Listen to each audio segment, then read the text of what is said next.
Então vamos lá para a primeira perguntinha. A alfabetização de crianças bilíngue não gera confusão com a língua materna? Eu acho que essa confusão é inevitável, porque até com os adultos mesmo, até comigo mesma, acontece sempre de eu, por exemplo, tá falando não com o Luca, porque o Luca já meio que entende português, então é tranquilo, mas assim, por exemplo, tá falando com outras pessoas na escola, com outras mães, e soltar uma palavra ali em português, mas aí eu tento tipo, tá.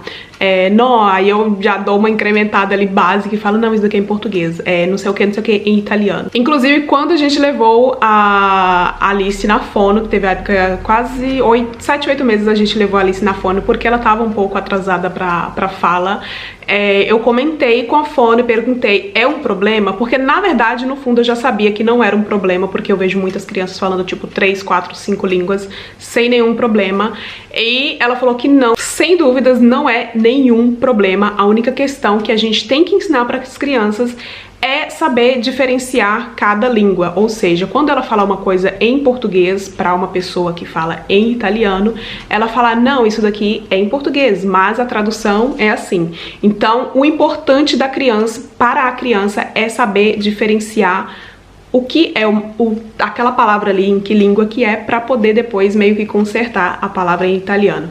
Você teve ajuda da família do seu marido? Na verdade, ajuda assim de cuidar da Alice. Quando eu precisava, assim, em último caso, eu pedia, claro, eles me ajudavam na medida do possível, porque todo mundo trabalha, tem um trabalho de 7 às 7 da noite, então era meio que eu e a Alice também, porque depois o Luca voltou a trabalhar, que eu vou responder já já em uma outra pergunta, e acabou que eu tive que me virar 90% sozinha com a Alice. Qual foi a parte mais difícil no pós-parto? Ficava sozinha em casa ou tinha ajuda fora o marido?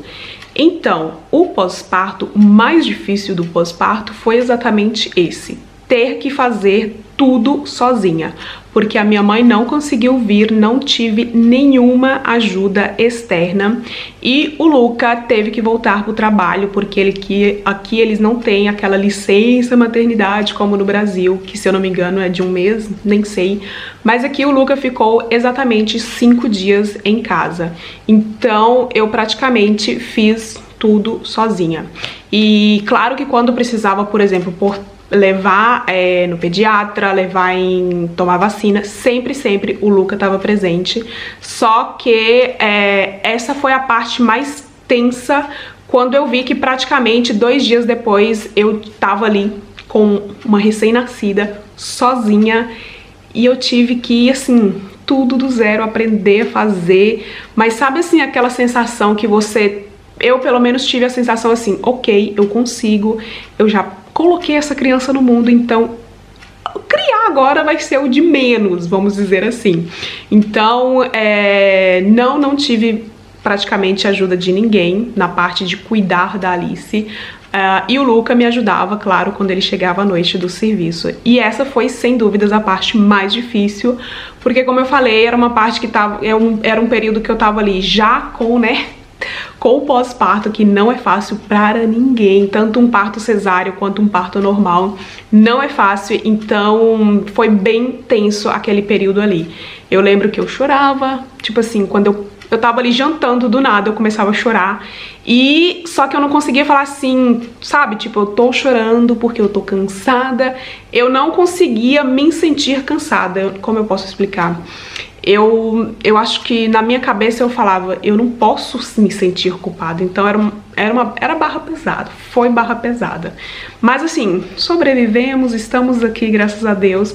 Foi um período tenso, mas assim, que me ajudou, sem dúvidas, a crescer assim, mentalmente, psicologicamente, tudo.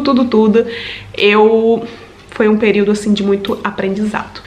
Você fala mais em português ou em italiano com Alice? Sou sua fã. Beijo, linda, obrigada. Então, essa é uma pergunta que eu recebo, assim, sempre, e que às vezes, dependendo de como é perguntado, chega a ser chato.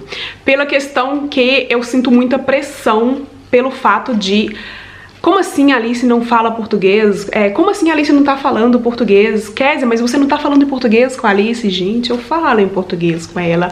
Ela entende, porém, praticamente ela responde em italiano, ou quando ela tá muito afim, ela responde em português. Só que é uma coisa que eu botei na minha cabeça, sim, eu vou fazer a minha parte, só que eu não quero botar pressão nela. Então, se ela não tiver a fim de aprender o português, infelizmente eu não vou ficar ali forçando ela, porque eu tenho muito medo de acabar forçando demais e no fim ela odiar, em vez de amar a língua portuguesa, ela odiar e acabar com tudo. Então, por exemplo, quando ela tá falando com a minha mãe, que, claro, solta umas palavras em italiano, eu vou e falo, ah, Ali, isso é em português, fala com a vovó em português. E ela fica tranquila, numa boa. Só que eu não fico assim, você tem que falar em português, você tem que falar só em português.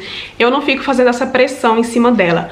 Mas respondendo a pergunta de um modo geral, sim, eu falo em português com ela, mas praticamente no dia a dia, aqui a gente conversando, tanto na frente do Luca ou na frente de outras pessoas que são italianas, eu acabo falando italiano com ela, porque também é uma força do hábito, já sai o italiano assim.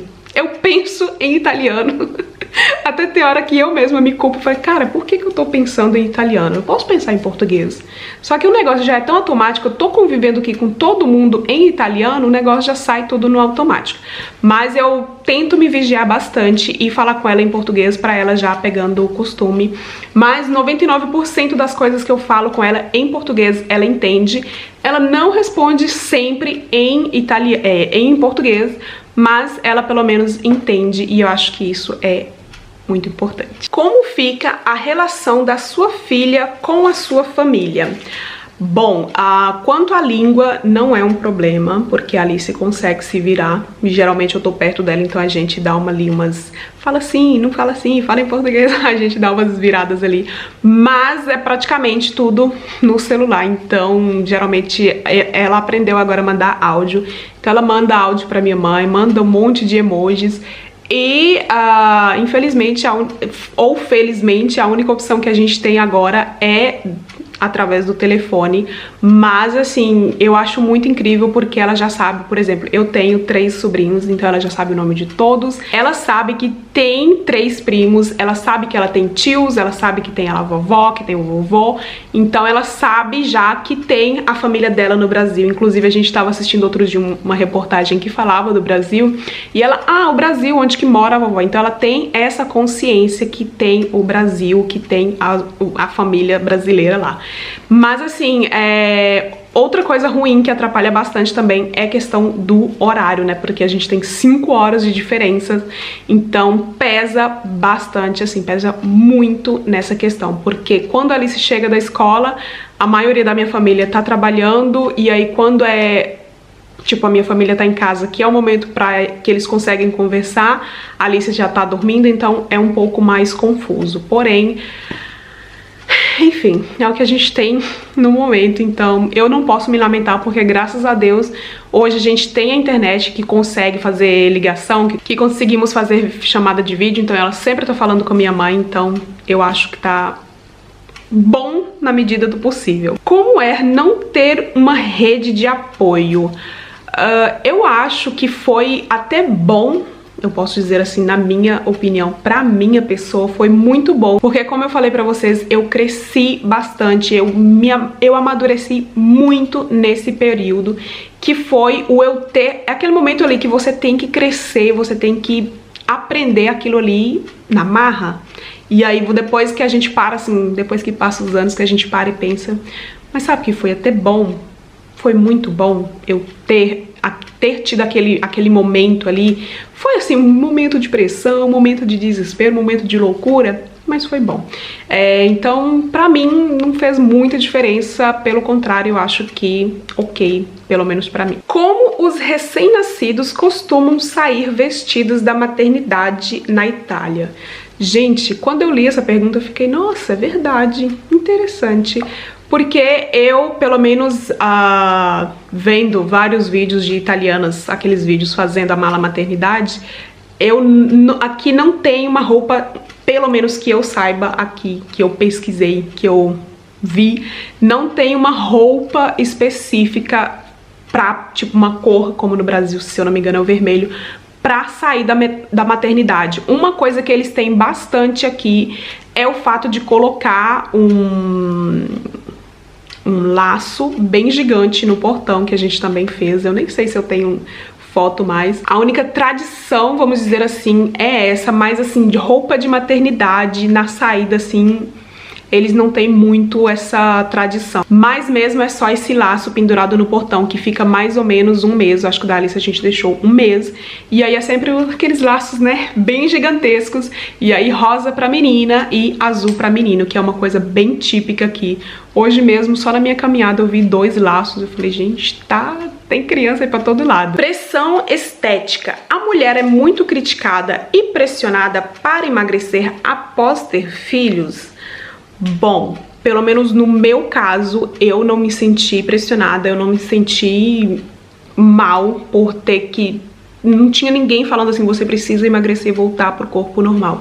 Eu acho que aquilo acaba mais sendo da cabeça da mulher, dependendo da situação da mulher, não sei, que é mais uma pressão dela com ela mesma. Por exemplo, no meu caso foi uma pressão minha comigo mesma, porque eu engordei tipo 18 quilos e eu ficava naquele negócio, cara, eu preciso voltar pro meu corpo de antes, eu tenho que voltar pro meu corpo, mas isso era uma coisa minha comigo mesma, era eu fazendo pressão em cima de mim mesma. Só que de outras pessoas assim de fora, eu não vejo, pelo menos no meu ao redor assim, eu não vejo nenhuma dessas pressões, nada disso, graças a Deus, porque imagina a mulher já tá ali no puerpério, uma coisa de louco, e aí ter essa pressão, eu acho que, como eu falei, é mais a pressão da mulher com a mulher mesmo, de se sentir autopressionado, nem sei se tem essa palavra, mas enfim, autopressionada.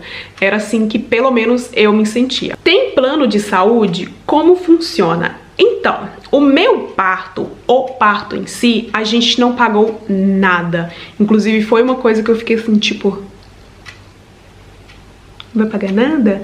No parto, desde o momento que eu entrei no hospital até o momento que eu saí, depois a visita, depois o outro pediatra, a gente não pagou nada, nada, nada. A única coisa no período completo da gravidez, desde o descobrimento até o parto, a única coisa que a gente pagou foi o ginecologista, que, como eu falei com vocês, depois, um ano depois, a gente recupera em cima das taxas e acaba que a gente recuperou, eu acho que foi 100%, se eu não estiver enganada. Mas assim, de resto a gente não pagou nada. Porém, sim, existe os seguros, mas pelo menos com a gente acontece através do banco. Então, se a gente quiser pagar o seguro, por exemplo, para ir no dentista, para ir em ginecologista particular, a gente paga, porém o seguro cobre. Então é mais um seguro através do banco e não de uma clínica. Por exemplo, tem no Brasil a Unimed, aqui não tem, pelo menos que eu saiba, não tem essa coisa específica de ir em uma clínica, em um lugar específico e falar, não, eu quero fazer um plano de saúde. Não tem, pelo menos que eu saiba, não tem. A única coisa mesmo que tem é através do banco, como o seguro que a gente faz para o carro, a gente pode fazer esse seguro pelo médico também, de plano de saúde, essas coisas. Então foi isso, espero que vocês tenham gostado do vídeo. Se ainda assim ficou alguma dúvida, deixa aqui nos comentários que eu respondo tranquilamente, tá bom? Muito, muito, muito obrigada por ter assistido até aqui. Não se esqueça do joinha, de se inscrever no canal se você ainda não for inscrita. Big beijo, fiquem com Deus, amo vocês, tchau!